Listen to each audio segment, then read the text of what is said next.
So Taiwan is this island just teeming with incredible biodiversity, right? But here's the thing.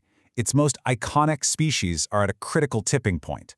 We're going to dive into why drawing lines on a map isn't going to cut it when it comes to saving them, and what it really takes to turn a paper park into a real, thriving sanctuary. All right, so here's our game plan. First up, we're going to meet some of Taiwan's vanishing treasures. Then, we're heading up into the mountains to see what the science is telling us about their future. After that, we'll dive into the sea, check out the main strategy for protecting marine life and, why it so often falls short. And to wrap it all up, we'll get into the real keys to making sure these places have a future. Okay, so first things first. Let's get to know some of the incredible animals that are right at the center of this whole fight for survival. I mean, you've got everything from the super elusive leopard cat hiding out in the hills to the incredibly rare Chinese white dolphin just off the coast. It shows you just how diverse Taiwan's ecosystems really are. But, and this is the big but, species like the Taiwanese salmon, which lives way up in the high altitudes, and the ancient green sea turtle, well, they're facing a really uncertain future. It's pushing this whole delicate balance right to the brink. And look, this isn't just some what-if scenario. It's already happened. It's a harsh reality. The Formosan clouded leopard, it's gone. Forever. It's just this powerful, really sobering reminder that extinction isn't some far-off possibility. It's a historical fact, and it's a danger that's very much present right now. So that brings up a really big question, right? How do we get ahead of this crisis? I mean, instead of just reacting after a species is gone, can we actually predict what's coming next? Let's take a look at the science that's trying to give us a peek into the future. All right, to really see this predictive science in action, we're going to head way up high into Taiwan's Central Mountain Range. Up here, the threat isn't as obvious as, say, an illegal fishing boat. It's much quieter. It's a silent climb, and it's all being driven by climate change. So a big piece of the puzzle comes from this 2013 study out of National Taiwan University. What these researchers did was focus on alpine plants to figure out what a warming world really means for the life that exists at the highest altitudes. And honestly, what they found was pretty alarming. So, the conclusion of the study? It was absolutely shocking. For one specific native alpine plant, the researchers projected a potential habitat loss of, get this, up to 99.9%. That's not just a decline, that's a near total wipeout. And this really just hits the nail on the head. It shows you the core problem. See, as the climate warms up, the sweet spot, the temperature zone where these plants can thrive, literally climbs higher and higher up the mountain. The plants try to follow, but eventually, there's just nowhere left to go. It's this silent retreat all the way to the summit, an escape that has no exit. And if you look back in time, like to the last ice age, the models show these plants were all over the place at much lower elevations. But today, they're stuck on these isolated little high-altitude islands. The scary part is the projections show these islands just shrinking away into nothing. It's a really clear trajectory, and you can feel the clock ticking. Okay, so we've seen this silent threat happening on land. But what about the ocean? How does Taiwan go about protecting its huge marine ecosystems? Well, the main strategy is, believe it or not, surprisingly simple.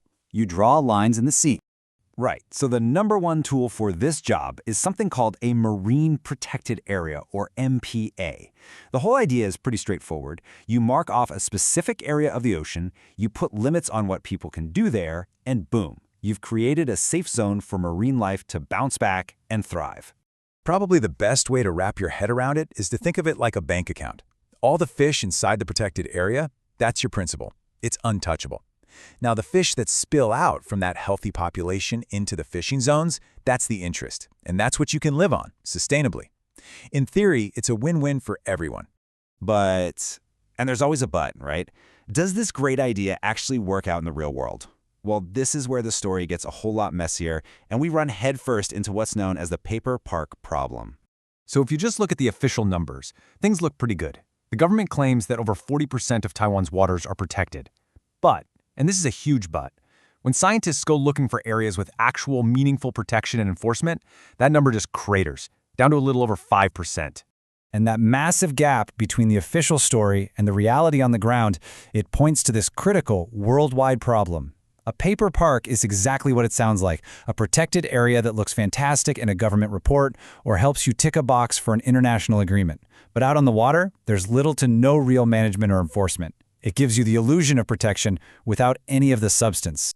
So why does this even happen? Well, it's really a cascade of issues. I mean, if you don't have patrol boats, you have zero enforcement. If the boundaries are fuzzy, nobody knows where the rules apply. If you're not collecting any scientific data, you have no idea if it's even working. And here's the kicker. If you don't get the local fishing communities involved and on board, these projects are pretty much doomed from the start. Okay, so if just drawing lines on a map is clearly not enough, what does it take?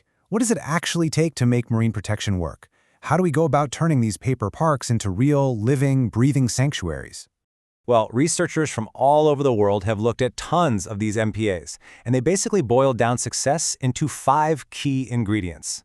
A really successful MPA, first, has a strict no-take zone. Nothing comes out. Second, it's actively enforced. You see patrols, there are real consequences. Third, it's old. It's given at least 10 years to mature and let the ecosystem heal.